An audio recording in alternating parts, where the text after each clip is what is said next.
अस्सलाम वालेकुम नाज़रीन, आप देख रहे हैं प्रोग्राम गोया और मैं हूं अरसलान खालिद। आज के प्रोग्राम में हम बात करेंगे इस वक्त जो एक बड़ी पेशकश वज़ीर-ए-आज़म इमरान खान साहब की जानिब से सामने आई है, जिसमें उनका ये कहना है कि अपोजिशन लूटी हुई दौलत वापस कर दे और उनसे इस्तीफ़ा ले ले। ये उनका जो एक बयानिया है कि अपोजिशन ने करप्शन की, दौलत लूटी, दो पोलिटिकल पार्टीज़ जिनकी हुकूमत रही, पाकिस्तान पीपल्स पार्टी और PMLN, उन पर यह इल्ज़ाम सबसे ज़्यादा आता है। और वज़ीर-ए-आज़म साहब मुसलसल ये आज़म दोहराते रहे इक़्तिदार में आने से पहले भी कि वो लूटी हुई दौलत वापस लाएंगे, फिर उनके मुख्तलिफ मुआविनीन भी ये कहते रहे, लेकिन हकीकत यह है कि अब तक वो खुद अपने तौर पर कोई इक़दामात करके ये लूटी हुई दौलत वापस नहीं ला रहे। अब वो अपोजिशन से कह रहे हैं, क्योंकि अपोजिशन उनके इस्तीफ़े का मुतालबा कर रही है, उनके घर जाने की बात कर रही है, तो वो वाज़े तौर पर अपोजिशन से कह रहे हैं कि आप खुद लूटी हुई रकम वापस कर दें, मेरा एक यही एजेंडा है, तो मैं इस्तीफ़ा दे देता हूँ।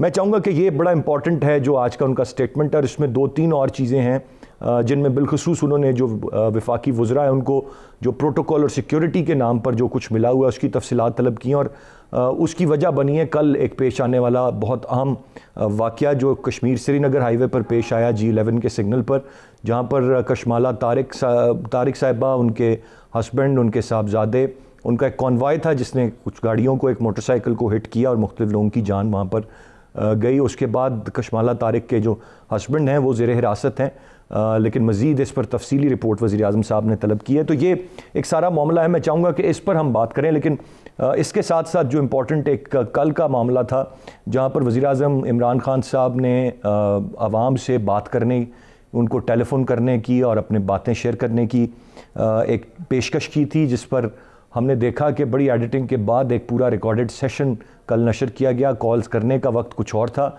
और बाद में एक खासी तनकीद इस पर सोशल मीडिया पर भी आई, और ज़्यादातर लोग ये गिला शिकवा करते नज़र आए कि उनकी कॉल्स नहीं मिली। बहुत सारे लोग बहुत सारी बातें शायद वज़ीर-ए-आज़म साहब से करना चाहते थे, लेकिन ये तासुर उभरा, ये बात सामने आई कि रिफाइंड कॉल्स थीं, प्लांटेड कॉल्स थीं या एडिटेड कॉल्स थीं। ये रियल टाइम कॉल्स नहीं थी, क्योंकि कोई भी ऐसी हार्श या सख्त बात सामने नहीं आई, बल्कि हर डिफरेंट कॉल हर एक डिफरेंट एस्पेक्ट को कवर करते हुए सवाल कर रही थी, जिसका इमरान खान साहब जवाब दे रहे थे। और अब उससे किस हद तक अवाम खुश हुए, शायद उनके सपोर्टर्स खुश हुए नहीं हुए, या कहा गया कि ये पहली मरतबा एक वज़ीर-ए-आज़म कर रहे हैं, तो वो तस्वीर भी आ गई जब नवाज शरीफ साहब 90s में फ़ोन कॉल्स लेने का उन्होंने भी एक सिलसिला शुरू किया था। तो ये वही चीज़ें हैं मोर और लेस जो इस वक्त हम देख रहे हैं कि रिपीट हो रही हैं। एक तरफ जब किसी प्रेशर के ना होने की बात है, PDM कोई थ्रेट नहीं है, तो फिर इस तरह के गिमिक्स करने की ज़रूरत पेश क्यों आ रही है इस मौजूदा हुकूमत को, ये एक अहम सवाल है विच रिमेंस देयर। मैं इसका भी जवाब आज के प्रोग्राम में तलाश करने की कोशिश करूंगा। गेस्ट पार्टिसिपेंट्स का तारुफ कराता चलूँ। प्रोग्राम में हमें ज्वाइन किया है ब्रिगेडियर रिटायर्ड गज़नफ़र अली साहब ने, सीनियर तज्ज़ियाकार हैं। ताहिर मलिक साहब हमारे साथ प्रोग्राम में मौजूद हैं, सीनियर सहाफ़ी और तज्ज़ियाकार हैं। और नसीम सिद्दीकी साहब हमें स्टूडियो में ज्वाइन कर रहे हैं, आप भी सीनियर सहाफ़ी और तज्ज़ियाकार हैं, ब्यूरो चीफ अब तक न्यूज़। ब्रिगेडियर साहब, गुफ्तगू का आगाज़ आपसे। सबसे पहले ये कैसे देखते हैं आप इस इस्तीफ़े की पेशकश को, लूटा हुआ पैसा वापस कर दें, मैं इस्तीफ़ा देने के लिए तैयार हूँ, how do you see it?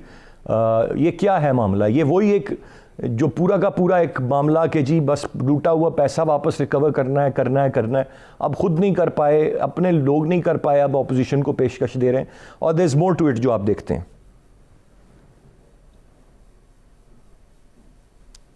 Ji brigade साहब।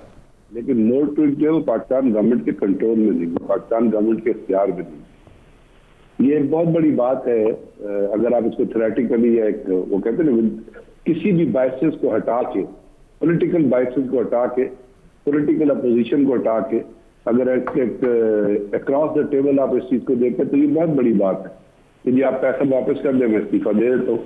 यहाँ तो लोग इस्तीफा दे देते दूर कुर्सी से चमटे रहते।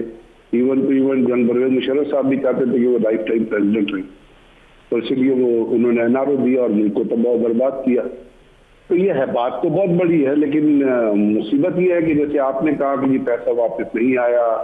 अब वो पैसा आप पहले एक सेकंड के लिए सोचिए, पैसा पड़ा हुआ कहाँ है? क्या वो पैसा पाकिस्तानी बैंकों में पड़ा हुआ है? वो पैसा पाकिस्तानी बैंकों में तो नहीं पड़ा हुआ। अगर आप पीपल्स पार्टी के आसिफ जरदारी की बात करते हैं तो उन्होंने अपने दौर में वो सबूत ही गायब कर दी है। आपको पता है वाजिद शमसुल हसन की कितनी तस्वीरें आई थी जो गाड़ियों में तमाम के तमाम डॉक्यूमेंट्स लेके जा रहे थे। नवाज शरीफ का पैसा है वो लंदन में पार्क हुआ है, और लंदन में सिर्फ नवाज शरीफ का पैसा पार्क नहीं हुआ, दुनिया के कोई भागे हुए कोई 40 के करीब लोग हैं जिसमें इंडिया से भी है, ब्राज़ील से भी है, बाकी जगहों से भी है, जिन्होंने जाके वहाँ पे लंदन के अंदर अपना पैसा पार्क किया। लंदन यूके गवर्नमेंट उनको प्रोटेक्शन प्रोवाइड करती है। दो बहुत बड़े केसेस चल रहे हैं। एक वो अपना इंडियन बड़े टाइकून्स थे जो वहाँ से भाग के बैठे हुए, दुनिया की जो टॉप मोस्ट लायर्स हैं बरतानिया के, वो उनका केस लड़ रहे हैं, कुछ पैसा वापस नहीं हुआ। तो ये एक हेल्पलेसनेस की सिचुएशन है पाकिस्तान गवर्नमेंट के लिए। इससे पहले परवेज़ मुशर्रफ के ज़माने में स्विट्ज़रलैंड में जाके यहाँ पे बड़ी लोगों ने कोशिश की, जब वो किसी कंजक्चर पे किसी लॉजिकल एंड पे पहुँचने वाला था तो आपने ख़त ही नहीं लिखा। सो ये एक ऐसा काम है जो पाकिस्तान हुकूमत आ रहा है जी करने की तैयार नहीं है, बावजूद इसके कि आपका एक मायदा बरतानिया से भी साइन हो गया। फाइनेंशियल मॉनिटरिंग यूनिट का एक पैक्ट 2 साल पहले साइन हुआ था, जिसमें उन्होंने कहा था कि ऐसी जो दौलत होगी, लेकिन उसको उस दौलत के लिए आपको प्रूव करना पड़ता है टेररिज्म के चक्कर के लिए, किसी मनी लॉन्ड्रिंग है, ये किसी दहशतगर्दी या दहशतगर्द ग्रुप को देने के लिए इस्तेमाल हुई। अब पाकिस्तान, ये जो पाकिस्तान से पैसा गया है, पाकिस्तान के साथ दहशतगर्दी है, ये माशी दहशतगर्दी है जो मेरे और आपके टैक्स पेयर का पैसा चोरी किया गया है और इसको बाहर जाके बैंकों में जमा कराया गया है। अब असूलन तो जब आप ये कहते हैं बाहर की हुकूमतों से जो आपको सारा साल और सारी उम्र ह्यूमन राइट्स के और ऑनेस्टी के और ट्रांसपेरेंसी के लेक्चर देती नजर आई है मुख्तलिफ फोरम से, कि उनको ये देखना चाहिए कि पैसा किस तरह आया। अल्ताफ हुसैन के फ्लैट से जो इतने सारे पैसे निकले तो वो क्या उसने अपने फ्लैट के अंदर कोई प्रिंटर लगाया हुआ था डॉलर प्रिंट करने का और यूरो प्रिंट करने का। राइटली सेड ब्रिगेड साहब, ये तमाम तर चीज़ें हैं जो देखनी है, बहुत सारी चीज़ें पहले साबित करनी है, फिर यहाँ पर साबित करनी है, फिर बरतानिया की अदालतों में साबित करनी है, और यही कॉम्प्लिकेशन है। यही कॉम्प्लिकेशन है जो वाइट कॉलर क्राइम। अब अगर मोटरवे का कमीशन पे हुआ है, बाहर जमा कराया, उससे आपने एवन फील्ड फ्लैट खरीदे हैं, तो मुझे तो नहीं लगता हुकूमत पाकिस्तान उसको प्रूव कर सकती है कि एवन फील्ड का पैसा जो मोटरवे। बिल्कुल सही ब्रिगेड साहब, आपका पॉइंट आ गया। मैं जरा आगे बढ़ना चाहूँगा। ताहिर मलिक साहब, आप कैसे देखते हैं ये? एक तो तस्लीम या तो कर लें कि हेल्पलेसनेस है, हम कुछ नहीं कर सकते, कैपेसिटी नहीं है वाइट कॉलर क्राइम को पकड़ने की, कोर्ट ऑफ लॉ में हम साबित नहीं कर सकते, मनी ट्रेल उनसे मांगते हैं, उन्होंने देनी नहीं है, अब तक नहीं दिया, आइंदा भी नहीं देंगे, फिर हम क्यों हर कुछ सालों के बाद एहतसाब का एक नारा बुलंद करते हैं, लोगों को पकड़ते हैं, अमली तौर पर फिर नाकाम होकर बैठ जाते हैं और फिर जीरो से दोबारा शुरू कर लेते हैं मामला? देखिए, जो मदारी होता है ना, मदारी ने कुछ तो बेचना होता है। तो पाकिस्तान का जो सियासी निज़ाम है, जो पाकिस्तान के हुक्मरान है, सारे ताकतवर लोग हैं, मेरा ख्याल उनकी मजबूरी यही है, उनके पास बेचने को कुछ नहीं है। उनकी मदारी में जो पटरी में चीज़ है ना, वो एक ही निकालते हैं, वो करप्शन है। मैं पढ़ रहा था कि बहादुर शाह जफर को 200 साल पहले अंग्रेज ने जब यहाँ से हिंदुस्तान से निकाला ना, रंगून भेजा, उसको जिला वतन किया, तो उस पर 2 इल्जाम लगे थे। एक तो उसकी गवर्नेंस उन्होंने कहा बड़ी खराब है, ये अंग्रेज को बड़ी तकलीफ हुई थी ना, बेचारा इंग्लैंड से आया था, उनको बड़ा दुख हुआ कि हिंदुस्तान में गवर्नेंस खराब है। दूसरा उन्होंने कहा करप्शन है। तो अल्लाह का शुक्र है, एक FIR जो बनाई थी 200 साल पहले अंग्रेज ने, वो अभी तक पाकिस्तान की हर हुकूमत यूज कर रही है। मेरे ख्याल में this is totally waste of time. अगर आपने कौन सा पैसा, कोई अथेंटिसिटी नहीं है, करप्ट हैं जरूर हैं, मगर सवाल ये है, जो इससे बड़ा सवाल है, मतलब क्या बचकाना कि एक बंदा नवाज शरीफ है, एक बंदा जरदारी है, और वो जेब में अरबों डॉलर डालते हैं और चले जाते हैं। अभी आपको याद होगा 2 साल पहले कह दिया गया था जी $5 बिलियन अपना नवाज शरीफ ने भारत में मनी लॉन्ड्रिंग किया। मेरा सवाल ये है कि अगर ये वाकई जो सारा शोर आपने डाला हुआ है, अगर इमरान खान साहब को वाकई इतना अजीज है एहतसाब और इतना उनका मसला बना हुआ है, तो खुदा के लिए फिर ये भी तो मुझे बताया कि मेरे मुल्क की 30 एजेंसीज का क्या रोल है। हमने जो इदारे इतने बनाए थे, अगर इमरान, नवाज शरीफ, वजीर आजम या जरदारी या जब ये लोग मनी लॉन्ड्रिंग कर रहे थे, जब ये पैसा बाहर लेके जा रहे थे, तो पाकिस्तान के वो जो रियासती इदारे हैं, वो कोई किसी को नहीं पता चलता। कोई PIA में वहां पे जब एयरपोर्ट पे कौन सी एजेंसी है जो नहीं बैठी हुई? किधर आपकी कस्टम, किधर आपकी दुनिया की बेहतरीन जो इंटेलिजेंस एजेंसी जो आप मुझे बताते हैं? तो जुर्म जो होता है, जुर्म होता है जब टाइम के साथ होता है। आपने एक, मैं ये कतई नहीं कह रहा कि यहाँ करप्शन हुई है, मैं ये कतई नहीं कह रहा कि नवाज शरीफ और अपना जरदारी साफ सुथरे हैं। मेरा मतलब है कि जब मौजूदा हुकूमत के पास अपना कोई प्लान है नहीं, they have nothing to sell, लिहाजा वो माजी में रह गए हैं। हाँ, बड़ा अच्छा करेंगे, सारा पैसा भी निकाल के। पहले तो पाकिस्तान की रियासत के पास कोई इंडिपेंडेंट ऐसा इदारा, ऐसा कोई बंदा नहीं है जो आपको बताया कि वाकई चोरी हुई है और कितनी हुई है, ये भी किसी को पता नहीं है। वो पंजाबी से कहते हैं उठो अठे भी रोला पाया। तो चलो अगर आपने पैसे की बात की है तो इस मुल्क में जब ये सादत अमीन साहब आए थे तो 55 रुपए की चीनी थी, अब 110 रुपए की हो गई है। ये जो इजाफी 55 रुपए है ये को तकरीबन 400 अरब बनता है। आटा था आपका 35 रुपए, वो 75 रुपए हो गया, ये तकरीबन ये भी कोई 300 अरब बनता है। तो 800-900 अरब ये जो डाका पड़ा है इस वक्त इसका भी हिसाब कर ले फिर आप। मतलब बिल्कुल सही। मलिक साहब बहुत सारी चीजें हैं जो हिसाब मांगती हैं। मैं नसीम सिद्दीकी साहब से जरा जानना चाहूंगा। मतलब ये सारा टाइम पासिंग है। मैं कंक्लूड कर दूं, आई एम सॉरी, ये सारा टाइम पासिंग है। और जब तक ये मेरी राय में इमरान के पास नथिंग टू प्राउड है, कोई डेस्टिनेशन नहीं है, कोई अचीवमेंट नहीं है, लिहाजा उसके पास एक ही चीज है, और शोर डालें, लूटा हुआ पैसा लाएं। ये सिर्फ कैथारसिस है और सैडिज्म है। कैथारसिस और सैडिज्म है। नसीम सिद्दीकी साहब, अगर वाकई इंटेंट हो तो क्यों नहीं हम कैपेसिटी बिल्डिंग करते या ऐसे इदारे खड़े करते जो वाइट कॉलर क्राइम को पकड़ सके, और फिर आप हाथ डालें। इधर ही हैं ये सारे मामलात भी, माजी में भी नहीं थी आपकी कैपेसिटी। ब्रॉडशीट का मामला भी हमने उस पर बहुत माजी में बात की, अब भी आप वही काम कर रहे हैं और आपको पता है कि आप नहीं कर सकते। अब आप कह रहे हैं जी आप खुद लें नोइंगली कि कभी ना, उन्होंने तो तस्लीम ही नहीं किया ना कि आज तक 1 रुपये की भी करप्शन है, तो वापस करने का तो कोई सवाल ही नहीं पैदा होता, फिर यकीनन इस्तीफ़ा भी नहीं आएगा। तो ये जो नामुमकिनात हैं उन्हीं पर क्यों बात हमारे यहाँ होती है, जो मुमकिनात हैं उन पर क्यों नहीं कोई भी बात किसी तरफ से आती? बिस्मिल्लाहिर्रहमानिर्रहीम। Thank you Arsalan.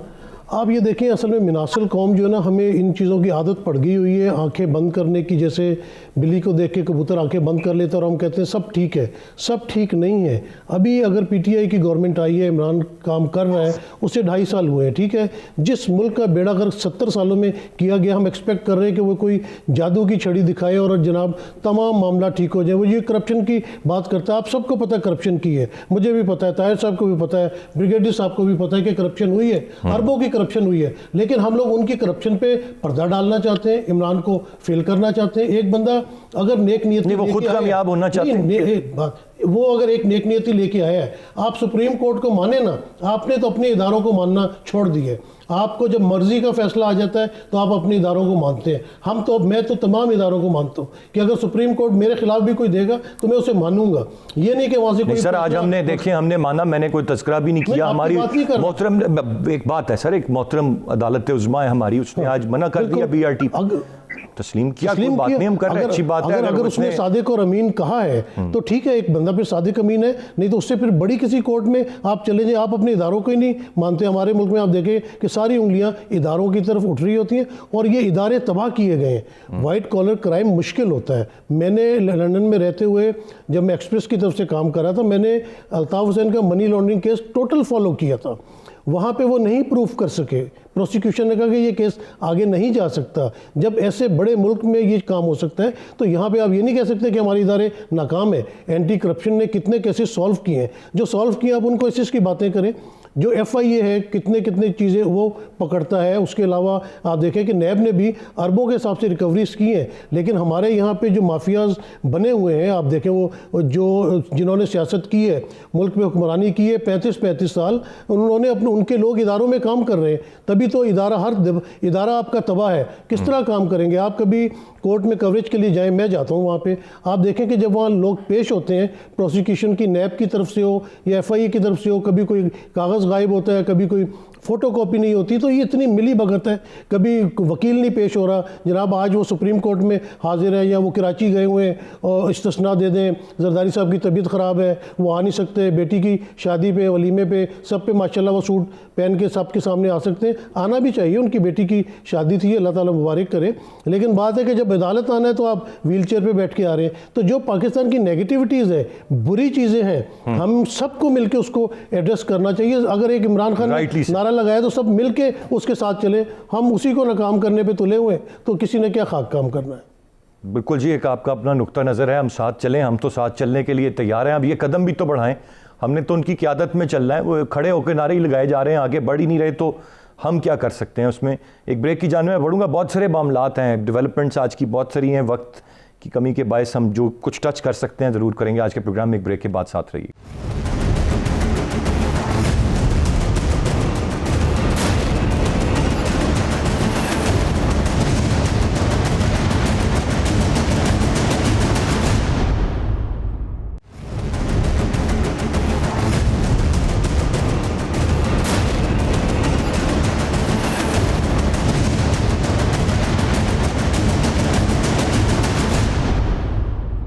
Ji welcome back brigade साहब। मैं चाहूँगा ज़रूर एक राय आपकी क्विकली मैं ले लूँ इस पर जो कल ये टेलीफोनिक कॉल्स करने का वज़ीर आज़म साहब को एक मामला, मैं सर इसको देखने के मेरा एक अपना जाविया और मेरा सवाल भी उसी पे बेस करेगा।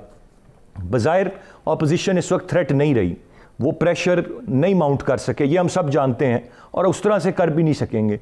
और भी कोई मसला नहीं है, महंगाई को ख़त्म करने की भी इंटेंशन है वज़ीर आज़म साहब की। ये फिर मुशीरान हैं, कौन है जो ऐसे गिमिक्स करने की बात करता है कि जी आप ये रिकॉर्डेड टेलीफोन कॉल्स हों जिनमें रिकॉर्डेड सवालात हों, आप उनके जवाबात दें, कोई उनमें हार्श सवाल उस तरह का बड़ी नौयत का ना आए, इससे क्या बेनिफिट क्या है, फ़ायदा क्या है? मैं तो ये सर समझने की बात है, आपकी क्या राय होगी? मैं तो ये कहता हूँ कि हर इंसान का देखने का मुख्तलिफ अंदाज़ है।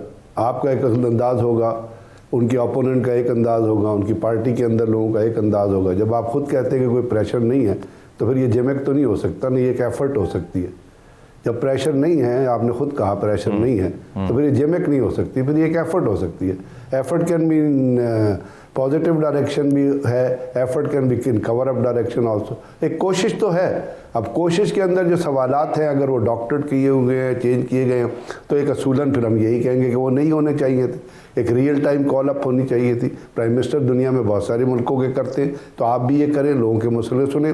मसले सुनने की क्या बात है, रोज़ाना आप हज़ारों मसले इस टीवी चैनल के ऊपर और बाकी चीज़ों पे आते हैं। और पाकिस्तान का सबसे बड़ा मसला प्राइम मिनिस्टर साहब को पता होना चाहिए कि वो इन्फ्लेशन है, और वो इन्फ्लेशन अगर वो कवर अप नहीं कर सकेगी तो कॉमन आदमी बहुत बुरी तरीके से मुतासर होगा।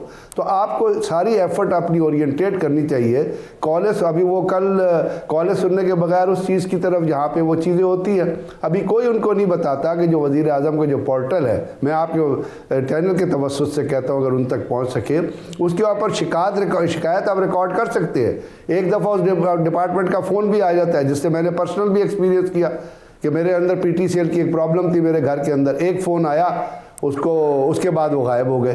तो परसुएशन वो उनको जो ब्रीफिंग दी जा रही है गालबन वो यही दी जा रही है कि जी पोर्टल पे बहुत ज़्यादा काम हो रहा है, लेकिन वज़ीर आज़म साहब को कुछ सर्विलेंस करवानी चाहिए कि वहाँ पे नहीं काम हो रहा।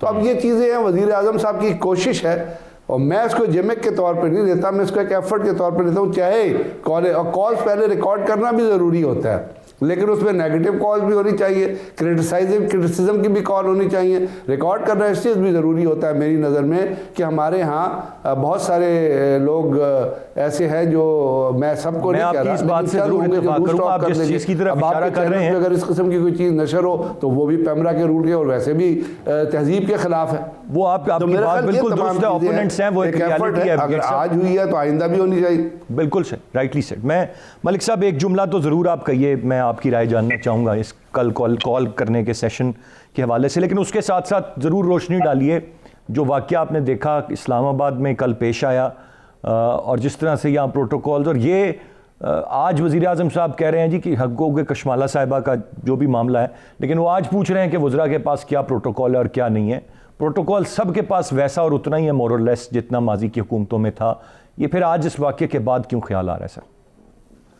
देखिए एक्चुअली ये हुकूमत नहीं है, ये गवर्नेंस नहीं है। पाकिस्तान में हुकूमत नहीं की जाती, वो नवाज हो, इमरान हो, ये तो कंपनी की मशहूरी के लोग हैं ना, पब्लिक रिलेशन ऑफिसर्स हैं। हुकूमतें आती है प्लानिंग के साथ, अपने विजन लेके आती हैं। ये क्राइसिस मैनेजमेंट है। यहाँ का वजीर आजम होता है, वो देखता है, मीडिया देखता है, वो देखता है सबसे ज्यादा खबरें किसकी चीज चल रही है, उसका काउंटर निकालता है। यानी कि खान साहब को 2.5 साल के बाद ये मसला पड़ा है कि मैं पता करूं प्रोटोकॉल क्या है। अगर किसी मुल्क के वजीर आजम का ये मसला है कि एक इस्लामाबाद में एक एक्सीडेंट हुआ है तो वो कहीं बंदा आजाद ना हो जाए, उसको सजा मिलेगी कि नहीं मिलेगी, अगर उसको इस लेवल पे आगे मुल्क चलाना है तो फिर अल्लाह का शुक्र अदा करें, फिर तो कहानी यहीं पे खत्म होगी ना। This is the argument I am making. Imran is without any plan. जो बंदा 2.5 साल में एक अपना फाइनेंस मिनिस्टर नहीं ला सका, 22 साल पॉलिटिक्स में अपना इंफॉर्मेशन मिनिस्टर नहीं ला सका। आशिक अफगान मेरा दुनिया की कोई पार्टी नहीं जिसमें वो नहीं रही, पीपल्स पार्टी हो, काफ लीग हो, कभी वो कहीं होती है, वो आपकी तर्जुमान है। वजीर खजाना आपने दिया IMF से जाके, वो किधर गया आपका असद उमर? 22 साल में आपको पता ही नहीं चला आपका विजन क्या, आपकी प्लानिंग क्या है। आपने कहा था मैं IMF नहीं जाऊंगा, जान दे दूंगा, खुदकशी कर लूंगा, आप कहते वो मेरी गलती थी। तो मेरा आर्गूमेंट सारा ये है कि भाई अगर आपके पास प्लान हो, आपके पास कोई सिस्टम हो, आपके पास जब टीम होती है तो फिर गवर्नेंस होती है, फिर हुकूमतें चलती हैं। हुकूमतें अफराद के लिए खबरों के साथ, टिकरों के साथ नहीं चलती कि आज हादसा हो गया मैं छोड़ूंगा नहीं, आज जरदारी के पैसे नहीं लाऊंगा। आप सिस्टम को सही करते हैं, आप इदारों को सही करते हैं, रिजल्ट आ जाते हैं। और पंजाबी जुबान में कहते हैं कि चल चढ़ता है तो सब नजर आ जाता है। तो ये सारी कंपनी की मशहूरी है। आई एम नॉट ऑप्टिमिस्ट, मुझे कोई नहीं लगता ये आप टेलीफोन कर लीजिए, नवाज शरीफ इस तरह के ड्रामे पहले भी कर चुके हैं। ब्रेक के बाद साथ रहिए।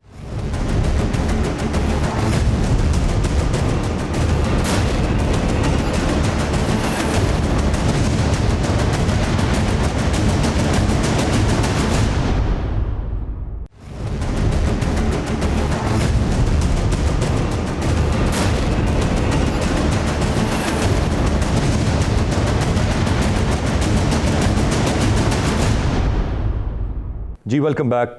सर आप कैसे देखते हैं इस ड्रामे में, जिस तरह अभी ब्रिगेड साहब ने एक राय दी कि एक एफर्ट हो सकती है, ये हो सकता है, वो हो सकता है, मुख्तलिफ ज़ाविये हैं ना सोचने के, थोड़ा सा इस पर रोशनी डालें कि ये कॉल्स का पहले ये प्लान और फिर होने के बाद अब आपकी क्या राय है, आप कैसे देख रहे हैं? मेरी राय देखिए ना, अगर आप दुनिया का 5वीं बड़ी रियासत का जो वजीर आजम है आबादी का, उसको यही पता नहीं कि 4 बजे का टाइम देना कि 7 बजे का टाइम देना, तो दिस एक्सप्लेन्स हिज मैनेजमेंट। मतलब मुझे याद है इनकी हर प्रेस कॉन्फ्रेंस, अगर आप सारा रिकॉर्ड निकालें 2.5 साल में जितने भी टाइम दिया, अल्लाह का शुक्र है पूरा नहीं किया। इसका मतलब है कि आप तो एक स्पीच मैनेज नहीं कर सकते। अगर आपने कल कह दिया कि 4 बजे वजीर आजम टेलीफोन सुनेंगे, कल मैंने अपने लाइव प्रोग्राम में आरिफ हमीद भट्टी अपने कमरे में बैठा है, काजी सईद अपने कमरे में बैठा है, ताहिर मलिक आपके सामने बैठा है, मेरे जिस फोन से मैं आपसे बात कर रहा हूँ इस पे हमने सबने कॉल किया, just to be clear on it, हम झूठ ना बोले। वो रिकॉर्डिंग चली नहीं है। मैं कई लोगों को इस दफ्तर में जानता हूँ जिनको हमने कहा कि आपने कॉलें करनी है, 33 कॉलें हुई हैं। It was all design. मुझे इस पर इख्तलाफ नहीं, मेरा पॉइंट ये है कि जब हुकूमतों ने परफॉर्म करना होता है वो अपना काम करती हैं। वो कहते हैं ना कि काफिले चलते रहते हैं, कुत्ते भोगते रहते हैं। भाई आपने जो करना है आप अपने प्लान पे काम करें, आप काम अच्छा करेंगे तो पूरा पाकिस्तान आप उसको दाद देगा। आपको ये क्या जरूरत है कि मैं मलिक साहब इत्तफाक करूंगा, और ये बात शायद आप ही के इदारे से नहीं, अभी मुझे भी बताया जा रहा है हमारे साथी भी कोशिश करते रहे और बहुत सारे और लोग भी इदारे से बाहर भी, but nobody could get connected on that line. अब कौन लोग थे वो खुशकिस्मत जिनकी कॉल मिली? ऐसे सेशंस होंगे तो शायद बाकियों की भी मिलेगी। 100 वाट मिल गया तो क्या होगा? मेरा फिर वही पॉइंट है, अगर वजीर आजम को यहाँ तक गवर्नेंस की तबाही और बर्बादी की ये हालत है कि अगर एक एक्सीडेंट हुआ और वजीर आजम को इन होना पड़ गया कि यार ये बंदा भागना जाए, अमीर आदमी है, पैसे देखना निकल जाए, दिस मीन्स के वजीर आजम knows that this country, this state is without any system. This country is बिल्कुल सही सर। मैं जरा मलिक साहब नसीम साहब की जानिब बढ़ूंगा। नसीम साहब, एक और अहम मामला, अब मरियम साहिबा की आज के बयानात आपके सामने हैं, इस्तीफे की बात हमने पहले बात कर ली, पीडीएम अब 4 फरवरी को भी कोई लायामल तैयार करेगी। Do you think there is any juice left in that, या ये बस अब ऐसे ही कहने नहीं? पीडीएम तो बिल्कुल आप देखें कि तबाह बर्बाद होकर रह गई है। जो बेनिफिट मुस्लिम लीग नून ने और पीपल्स पार्टी ने लेना था वो उन्होंने पीडीएम के प्लेटफॉर्म से अपने लिए ले लिया। मौलाना इज़ लेफ्ट अलोन। अब मौलाना साहब के पास कोई चीज़ बेचने की रह ही नहीं गई है। और जिस तरह उन्होंने इस्तीफ़ों की बात की थी या उन्होंने अपना धरना दिया था, उसके बाद देख लें कि बिल्कुल पीडीएम के गुब्बारे से हवा निकल चुकी। तो मुझे नहीं लगता कि ये अपना जो है वो पीडीएम कोई आगे ऐसा प्रेशर बिल्डअप कर सकेगी, क्योंकि एक्चुअल जो उनका बयानिया था कि जी हम इस्तीफे देंगे, सेनेट के इलेक्शन नहीं लड़ेंगे, ज़मीनी इलेक्शन नहीं होगा, असेंबली खाली हो जाएगी, री इलेक्शन कराना पड़ेगा, वो सारी बातें तो रिवर्स हो गई हैं। अब उनके पास बेचने के लिए कोई ऐसी चीज़ नहीं है। अगर आप इजाज़त दें तो मैं भी प्राइम मिनिस्टर की तकलीफ पर बात करूँ। देखिए, बिल्कुल मेरे ख्याल से ये बिल्कुल ड्रामेबाजी की ज़रूरत नहीं थी। वजह यह है कि अगर आपकी कॉल नहीं मिली, चले कॉलों का तो फिर इतना रश होता है, ये कोई एक्सक्यूज़ नहीं है, अगर नहीं मिली किसी की मिल भी गई होगी।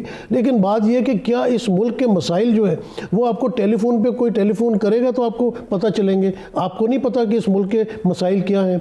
महंगाई के मसाइल हैं, महंगाई आप देख लें दिन ब दिन बढ़ती चली जा रही है। एक गरीब आदमी के लिए रोटी कमाना मुश्किल हो गई है। जिस तरह ये कोविड फैला हुआ है, हेल्थ की क्या फैसिलिटीज़ हैं, लोग अस्पतालों में बगैर दवाइयों के मर रहे हैं। तो इसमें कोई फ़ोन करके किसी से पूछना, वो कहेगा सर जी मेरा बिल बहुत ज़्यादा आया, why are you wasting your time and the time of the nation as well. आपको सारे मामलात का पता है, आप महंगाई को कम करने की कोशिश करें। जो आप ये अपना क्या कहते हैं इसको, जिस तरह कल आपने उसका वाक़े का जिक्र किया जो गाड़ी में उन्होंने किया था, अमन अमान का मसला है। आपने देखा था कि बलूचिस्तान में कोयटा में वो जो एक MNA साहब थे या MP थे, जी, उन्होंने जिस तरह हिट किया था और उन्होंने एडमिट भी किया कि ड्राइवर गाड़ी नहीं चला रहा था, मैं गाड़ी चला रहा था, निकल गए। तो बड़े लोग तो निकल जाते हैं। तो प्रोटोकॉल्स इसी तरह चलते रहते, कोई तब्दीली नहीं आई। उसी तरह ही आप देखें कि लोग बिजली के बिलों से परेशान है, गैस के बिलों से परेशान है, पेट्रोल की कीमत बढ़ती चली जा रही है। मसले हैं वो सबके सामने है, वो सामने है, उन पे काम करें, जिन्होंने मशवरा वो दिया एनर्जी मेरे वहाँ ख्याल पे से आप सर्व करें कि सोल्यूशन